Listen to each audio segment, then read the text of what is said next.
Hello, my name's Jess Allen from Orica Scott and welcome to the Voxwomen cycling show. Coming up in the show today, we get to know FDJ's Shara Gillow. Abby Mickey shares her top tips for climbing. We head to Holland for Ronde van Drenthe. But first, the UCI Women's World Tour kicks off in Italy with Strade Bianche. The first race in the World Tour calendar is once again staged in the historic town of Siena, Italy. 24 teams gathered to take on the iconic course, which takes in 127 kilometres of the beautiful Tuscan countryside. The race gets its name from the white roads, 8 challenging unpaved sections, giving the race 30 kilometres of gravel to navigate, with mechanicals and crashes a constant threat. Yeah, I feel okay. Really exciting to start the season. Also with my new team and new teammates. So yeah, I'm really happy, and I don't know what I can expect, but yeah, today I'm here to help Elena, and yeah, I hope we can have a good race. Well, a new start is it's for me. It's the start of the season, and yeah, after 2 years not being here, I'm really excited to do Strade Bianche for the first time. The peloton rolled out of Siena for the first round of the Women's World Tour. At the front, resplendent in the rainbow bands, Amelie Didrikson looking forward to a great day with her Voxwomen teammates. The weather conditions promised to be worse later in the race. The rain would make conditions very difficult on the Strade, the white gravel roads, later on in the course. Coming out of the neutralised section, the pace was extremely high, the long peloton suffering under the impetus at the front. As we head into the final gravel sections, with 20 kilometres to go, it was Lauren Stevens and Flirta Mackay who had a slender lead on the rest of the peloton. The rain started to fall, which would make life on the slabs in Siena extremely difficult near the finish. The Boels-Dolmans team sensed a danger, the national champion of Luxembourg on the front, Christine Majerus, trying to set things up for her teammate, Lizzie Deignan. On to the penultimate gravel section, and it was Mackay, a previous winner of Ghent-Wevelgem, who was riding strongly, with Lauren Stevens trying to stay away on the steep slopes. Behind them, though, the move started to happen. It was Elisa Longo-Borghini, a podium finisher in the Olympic Games, who joined up with Deignan and Kasia Niewiadoma to try to press home an advantage as they made their way over the final climbs. Longo-Borghini looked extremely strong. She was one of the pre-race favourites, and she managed to make sure that a group of 5 riders went away. It was a group of big names at the front: Deignan, Niewiadoma, Longo-Borghini, Van Vleuten, and also in there the Australian national champion, Katrin Garford. As they headed back into Siena, they were caught by Shara Gillow, riding now for the FDJ team. The Australian rider went immediately on the attack and was joined by in-form Lucinda Brand, winner of Omloop Het Nieuwsblad. As they made their way towards the final few kilometres, it was Brand who left all the riders behind on the road.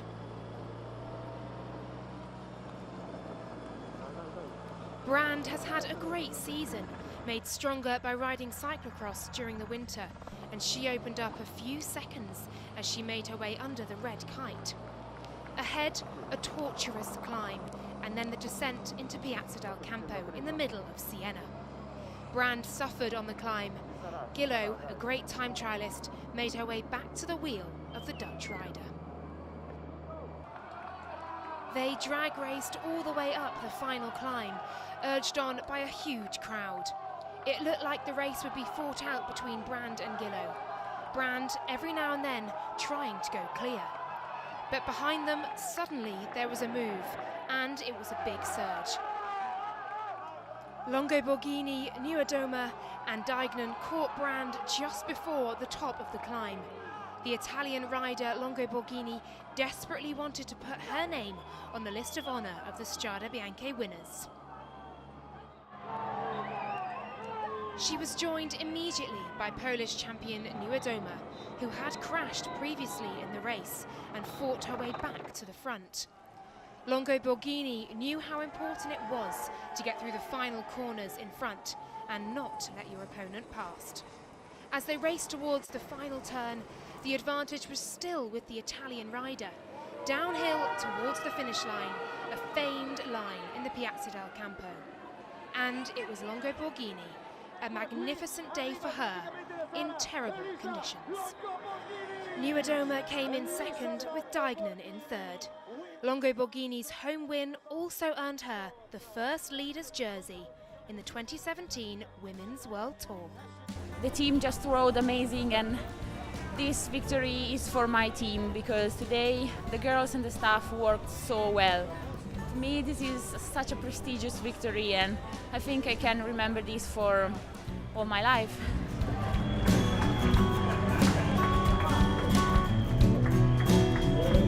Between Flanders and the Olympics, this is one of the most beautiful victories because this is such an amazing place and such an amazing race.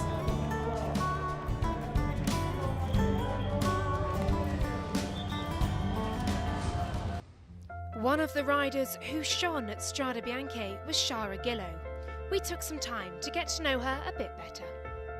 Yeah, I started when I was 19 or 18. I got my first bicycle, and I started because I hadn't done a sport up until then seriously, and my dad was an Olympic cyclist, and I thought, I'd give it a try. I thought it was pretty cool how he went to the Olympic Games, and I kind of wanted to do a sport seriously and go to the Olympic Games. At first my dad said that it was the sports of cycling was too hard and not to do it, but I am a pretty determined person, so I said no, I'm going to do it, and so there was no stopping me.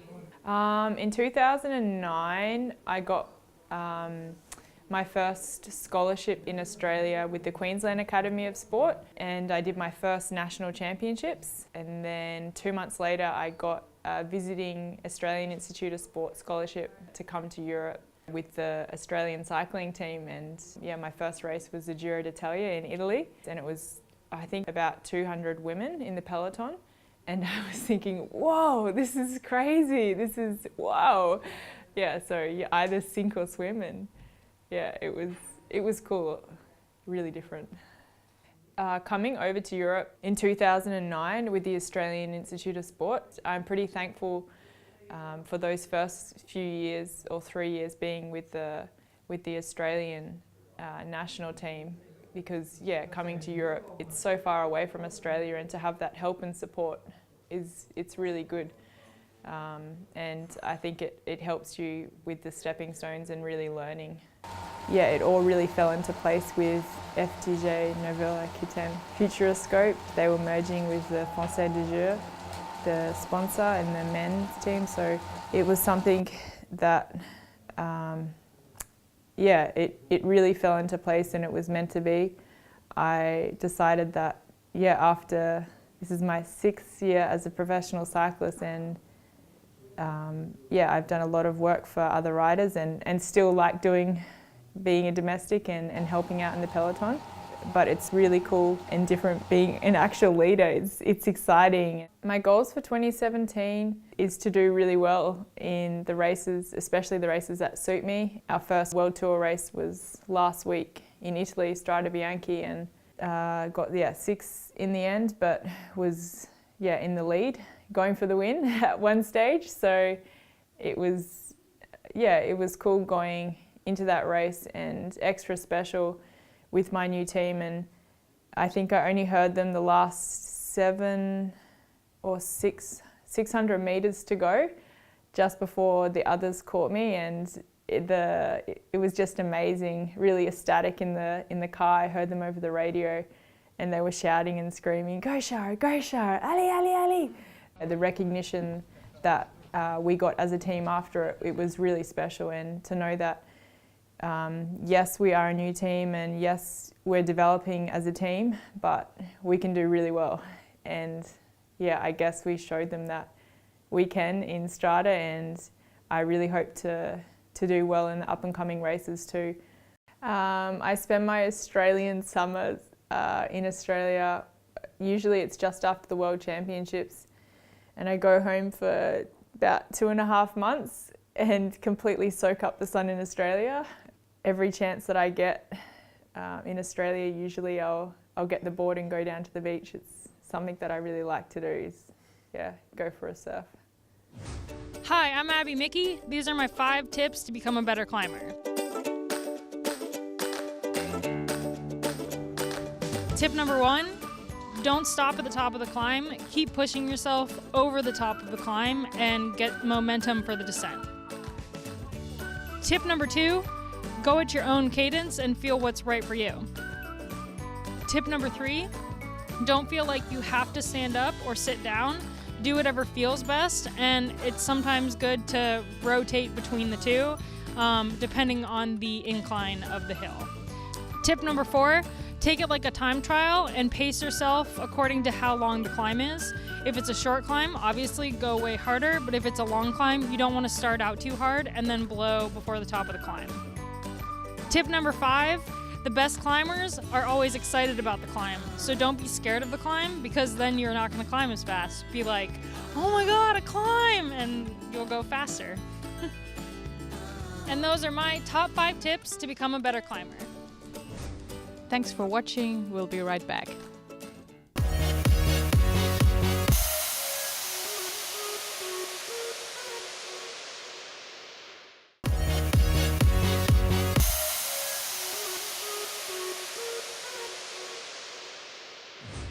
For the second event in the World Tour calendar, the teams made their way to Holland for Ronde van Drenthe, a race where you can usually expect wind and rain to make an impact on the day.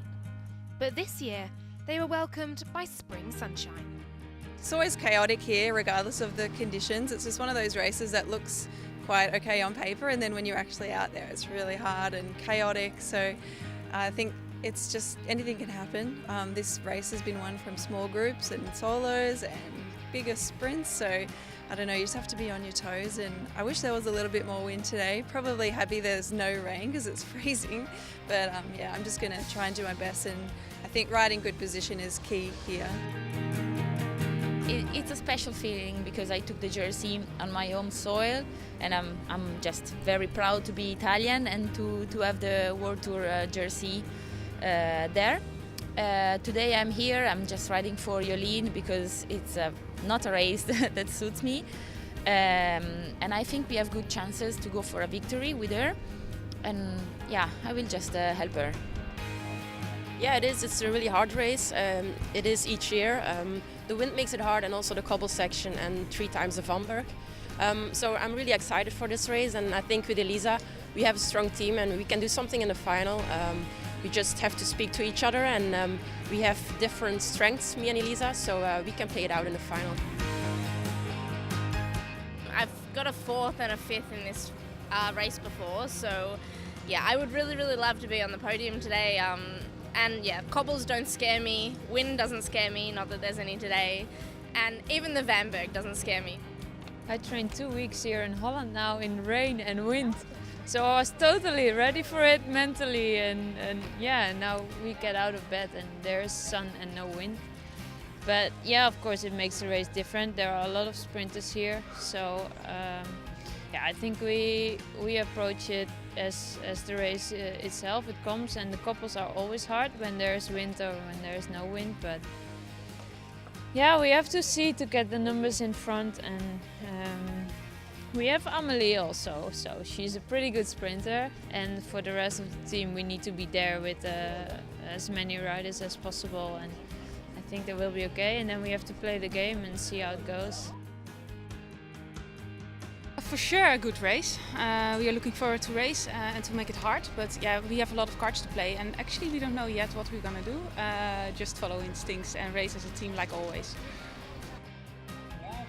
The 118 riders lined up for the second round of the Women's World Tour in great weather conditions, very different to what the peloton had expected, with the sun shining as they rolled out. The pace in the race is always very high on the flat roads, with the climb of the Vanberg making the legs hurt each lap. At the front, it was Team Sunweb, looking strong yet again. A few riders struggled as the peloton drove into the man-made climb of the Vanberg in the otherwise flat landscape. It's a short climb, averaging 9%, with some sections at a maximum of 22. On the front, it was the American rider, Corin Rivera, who set the tempo, with Italian road champion Elena Cecchini tracking her closely, while riders dropped off the back. Over the top of the Vanberg, there was a group of riders trying to go free. One long line in the peloton, with Boels Dolmans very evident at the front alongside Sunweb. As they came off the Vanberg, there was a group of riders who had gone clear. In particular, Cecchini was looking good. On the next run into the Vanberg, it was Jess Allen who had decided to attack. The Orica Scott rider is a former junior world time trial champion, the national criterium champion for Australia, and the 2014 Oceania Road Race winner. But she was caught by an emerging Ellen Van Dijk. Van Dijk used her power to open up a slender advantage. Once she was into time trial mode, the rest of the peloton started to get concerned. Van Dijk is a previous world champion in this discipline, and she might be able to hold off the chase. In the group, Marianne Vos was smiling. The three-time winner of the race could relax at the back of the group. Olympic and European champion Anna van der Breggen was in the strong Boels Dolmans team. It took Boels Dolmans to put 5 riders on the front to try to bring back the fast-moving Van Dijk. As the group made their way round one of the corners, Lotte Kopecky of Lotto Soudal crashed and dropped out the group. On the back of this selection, there were 2 national champions, Elena Cecchini of Italy and Hannah Barnes of Great Britain. Van Dijk's advantage over the group opened up to 30 seconds, but Boels Dolmans managed to bring her back. Van der Breggen closed the gap on the former world champion, and it was then that Boels Dolmans decided to use their might, as we saw attacks from Chantal Black and, of course, great teamwork by Van der Breggen. There were multiple attacks on the run into the finish, and every one of them seemed to include a Sunweb or Boels Dolmans rider. Finally, national champion of Italy Cecchini went clear for Canyon Shram. There was an immediate counter-attack as 3 riders joined her, including Elisa Longo Borghini in the violet leader's jersey of the Women's World Tour. Marianne Vos also recognised there was a danger to letting these riders go clear. With 1 lap of racing to go, there was a quartet of riders on the front. Chloe Hosking of Ale Cipollini combined with Alice Barnes of Drop Cycling. But up front, it was Lucinda Brand, Longo Borghini, world champion Amelie Didrikson and Cecchini who started to open up the gap on the chase. Longo Borghini was a late addition to the race, choosing to ride the one-day classic as leader of the World Tour. The 7-rider chase still had plenty of firepower.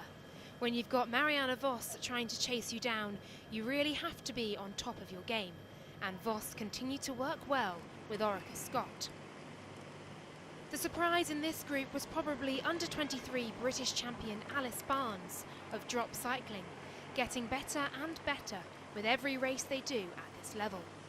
Dora, the Belgian bullet, sat at the back of the group doing very little to help, as the pace was maintained. At the front, the 4 riders somehow managed to hold on. Dora is the Olympic bronze medalist in the Omnium on the track, while Chantal Black is the defending champion of this race, and her team, Boels Dolmans, are yet to pick up a win this season. The 4 leaders were working together to make sure the chasers couldn't bring the gap back down. Lucinda Brand, her morale sky high, Amelie Didrikson trying to make sure the curse of the rainbow bands wouldn't follow her. So often the rider with the rainbow bands struggles to maintain their form from the previous season. But Didrikson, already at the front of a World Tour race, was now in prime position to try and stand on the top step of the podium. Meanwhile, Longo Borghini, sporting the violet jersey, was driving on to try to hold off the rest of the breakaway. Lucinda Brand, a very strong sprinter, Cecchini with her track craft, any one of these 4 riders could take today's win. Behind them, the chase certainly wasn't letting up. Barnes, in the drops kit, was looking to get her team the best performance of their World Tour campaign so far, while Black was looking to see whether the breakaway would be brought back. There was much at stake as they made their way in towards the finish. Longo Borghini was trying to hold on to her lead in the World Tour, and of course Brand trying to win yet another race. After a great campaign winning Omloop het Nieuwsblad, while Cecchini was looking to put Canyon Schramm on the top step of the podium for the first time in the World Tour and the first time this season. Behind them, Chloe Hosking, the only member of the Ale Cipollini team left, decided to chase very hard indeed. She was certainly in with a good shout if it came down to a bunch sprint. She put everything on the line to try and close the gap before the finish. Into the final few hundred metres, the front group started to play cat and mouse. Brand looking round to check the gap had been maintained. Cecchini somehow found herself on the front of the group, the very last place she wanted to be. None of the riders would overtake until they had to. Longo Borghini was the first to go for the sprint, and she's proven herself to have a long sprint to the line. Onto her wheel immediately was Amelie Diedrichsen. She might be young, but already the world champion from last year in Qatar, this young rider has magnificent track craft and a great sprint.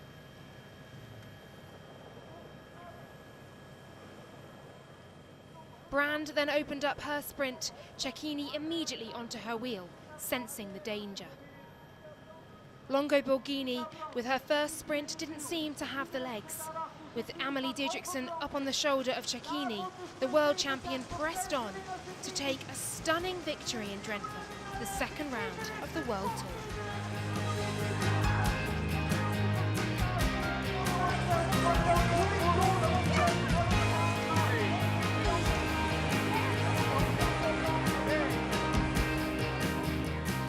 I'm really happy about that. I really hope to get a win this season in the jersey to prove to myself and everybody else that I'm strong.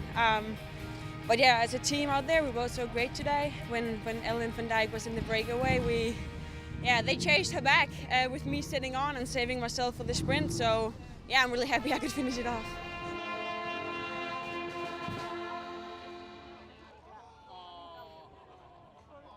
Thanks for watching. Join us next time for more of the Voxwomen Cycling Show. The Women's World Tour is now well underway with a new champion in the leader's jersey. Join us next time when we head to some of the most famous races in the Classics calendar, where Elisa Longo Borghini's lead is sure to be put to the test.